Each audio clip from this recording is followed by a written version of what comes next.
자, 이스라엘 백성들이 드디어 그 엄청난 성벽 재건을 마쳤습니다. 그런데 말이죠, 느헤미야 이야기는 여기서 끝이 아니에요. 사실 진짜 이야기는 지금부터 시작됩니다. 오늘 느헤미야 후반부를 보면서 이스라엘의 영적인 재건, 그 뜨거웠던 개혁의 현장으로 함께 들어가 보시죠. 바로 이겁니다.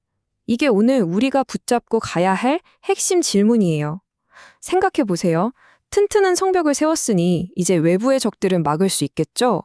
그런데 사람들 마음속으로 파고드는 죄, 하나님의 뜻을 거스르는 불순종은 과연 무엇으로 막을 수 있을까요? 진짜 재건은 바로 이 마음의 성벽을 쌓는 것에서부터 시작되는 거죠. 그리고 정말 놀라운 건 그 시작이 화려한 축제가 아니라 눈물이었다는 겁니다. 자, 느헤미야 9장입니다. 보통 이런 큰 일을 끝내면 축제부터 열잖아요. 그런데 이 사람들은 아니었어요. 승리의 환호성 대신에 민족 전체가 하나님 앞에 엎드려서 자신들의 죄를 마주하는 아주 철저한 회개부터 시작합니다. 이들의 회개가 그냥 말로만 하는 게 아니었다는 걸 그날의 모습이 그대로 보여줍니다. 여기 보세요. 슬픔을 표현하려고 베옷을 입고 티끌을 뒤집어 썼죠. 그리고 자신들을 죄로 이끌었던 이방 사람들과의 관계를 딱 끊어버립니다. 더 대단한 건 하루의 거의 절반을, 그러니까 6시간 동안 3시간은 말씀을 읽고 나머지 3시간은 죄를 고백하고 하나님을 예배하는 데 썼다는 거예요. 여기서 우리가 주목해야 할 순서가 있어요. 먼저 하나님의 말씀이 선포되니까 그 말씀 앞에서 자기들의 죄가 보이기 시작하는 거예요. 그리고 그 죄를 철저히 자백하고 나니까 거기서부터 진짜 예배가 터져나왔다는 거죠. 이때 드려진 기도를 보면요, 정말 기가 막힌 부분이 나옵니다. 바로 이 위대한 대조예요. 레위인들이 이스라엘의 역사를 쭉 울는데 우리가 이래서 그랬고요, 저래서 어쩔 수 없었고요, 이런 변명이 하나도 없어요.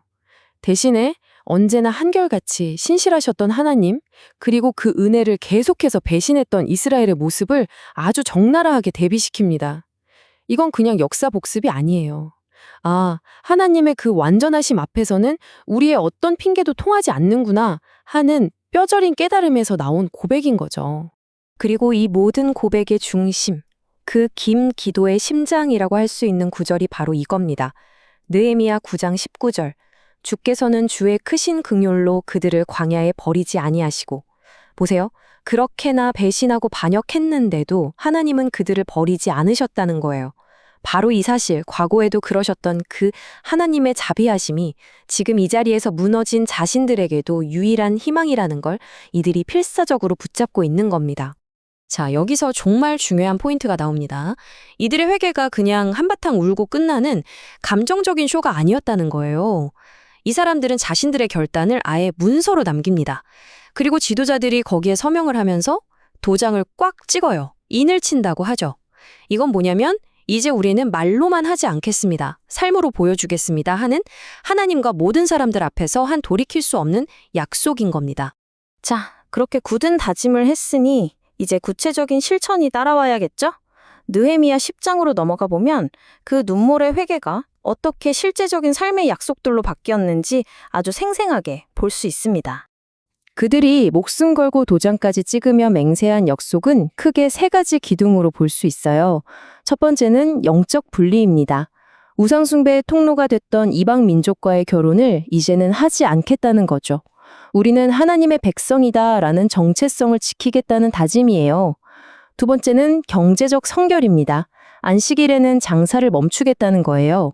이건 돈 버는 것보다 하나님의 말씀이 더 중요하다는 신앙 고백인 셈이죠. 마지막 3번째는 성전 지원입니다. 예배의 중심인 성전이 잘 유지되도록 우리가 책임지고 11조와 헌물을 드리겠다는 약속이었어요. 이 3가지 약속이 결국 향하는 목표가 뭐였을까요? 바로 느헤미야 10장 39절의 이 한마디에 다 담겨 있습니다.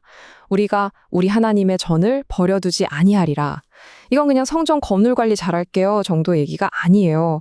우리 삶의 최우선순위 그 중심에 바로 하나님의 임재와 예배를 두겠습니다 하는 이 개혁의 핵심을 외치는 선언인 거죠.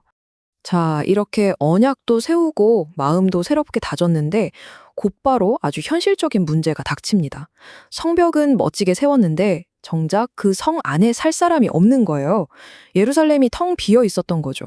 자, 이제 누가 이 안에 들어와서 살 것인가? 이게 생각보다 굉장히 어려운 문제였습니다. 아니, 수도인 예루살렘에 사는 게 왜 그렇게 어려운 일이었을까요? 그땐 지금이랑 달랐어요. 성벽만 겨우 세웠지 안에는 집도 별로 없고 기반 시설도 엉망이었죠. 게다가 언제 적이 쳐들어올지 모르는 최전방이었거든요. 안정된 시골 생활을 포기하고 그런 위험한 곳으로 이사 가고 싶은 사람이 누가 있었겠어요? 그래서 느헤미야가 묘안을 냅니다. 일단 지도자들이 먼저 이사해서 본을 보이고 나머지 백성들은 제비를 뽑아서 10명 중 1명은 무조건 예루살렘으로 이주하도록 한 거죠. 그런데 말이죠. 여기서 정말 가슴 뭉클한 장면이 펼쳐집니다. 제비 뽑기로 어쩔 수 없이 가는 사람 말고 제가 가겠습니다 하고 스스로 나서는 사람들이 있었다는 거예요. 아무도 안 시켰는데 그 위험하고 불편한 곳으로 자원해서 간 거죠. 공동체의 회복을 위해서 자기 희생을 선택한 겁니다. 백성들이 이 사람들을 보고 얼마나 감동했는지 그들을 축복했다고 성경은 기록하고 있습니다. 자, 이제 성 안도 채워졌고 모든 준비가 끝났습니다. 드디어 이 이야기의 하이라이트가 찾아왔어요. 마침내 완성된 성벽을 하나님께 바치는 그 위대한 축제의 순간, 느헤미야 12장으로 함께 가보시죠. 이 성벽 봉헌식이 정말 장관이었는데요. 하이라이트는 바로 찬양 행진이었습니다. 상상해보세요. 2개의 아주 큰 찬양대가 조직되어 그리고 한 팀은 에스라를 따라서 성벽 오른쪽으로 다른 한 팀은 느헤미야와 함께 왼쪽으로 출발하는 겁니다. 성벽 위에서 서로 반대 방향으로 도시 전체를 빙 돌면서 찬양으로 예루살렘을 감싸는 거죠.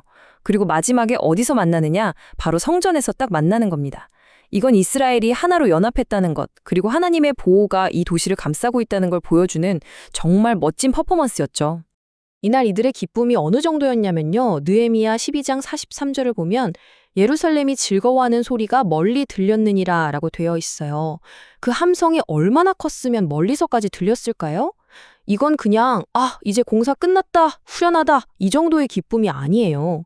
그 모든 어려움 속에서도 우리를 지키고 인도하신 하나님께 감사하며 온 백성이 하나 되어 터뜨린 진짜 순수한 기쁨의 외침이었던 겁니다. 와, 이렇게 감동적으로 해피엔딩으로 끝나면 얼마나 좋을까요? 하지만 성경은 언제나 현실을 정직하게 보여주죠. 마지막 장인 느헤미야 13장은요, 우리에게 정신이 번쩍 들게 하는 아주 중요한 교훈을 남겨줍니다. 느헤미야가 잠시 페르시아에 볼 일이 있어서 돌아갔다가 12년 만에 예루살렘으로 다시 돌아오게 됩니다. 아마 느헤미야는 기대했을 거예요. 그때 우리가 함께 울며 회개하고 뜨겁게 약속하고 기쁨으로 봉헌식도 드렸는데 다들 잘 지키고 있겠지? 하고요. 그런데 예루살렘에 도착해서 그가 본 광경은 정말 상상조차 할 수 없는 충격적인 모습이었습니다.